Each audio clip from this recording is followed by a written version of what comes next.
আমিনকে জানতে চায়, চিনতে চায়, তার পদ্ধতি হচ্ছে তার সৃষ্টিকে জানা। তার সৃষ্টির মাধ্যমেই তাকে চেনা যাবে।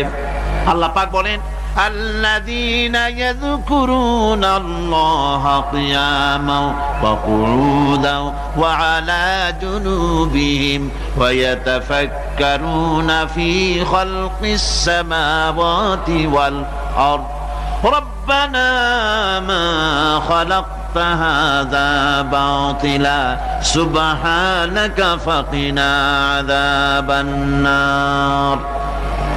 আল্লাযীনা ইয়াযকুরুনাল্লাহা কিয়ামান ওয়া কুউদান ওয়া আলা জুনুবিহিম, যারা দাঁড়িয়ে, বসে, শুয়ে, এক কথায় সর্বাবস্থায় যারা আল্লাহ পাককে স্মরণ করে, তার আকাশ এবং জমিন সৃষ্টির ব্যাপারে চিন্তা ভাবনা করে, রাত এবং দিনের পরিবর্তনের চিন্তা করে, তার সৃষ্টি নৈপুণ্যতা নিয়ে যারা গবেষণা করে,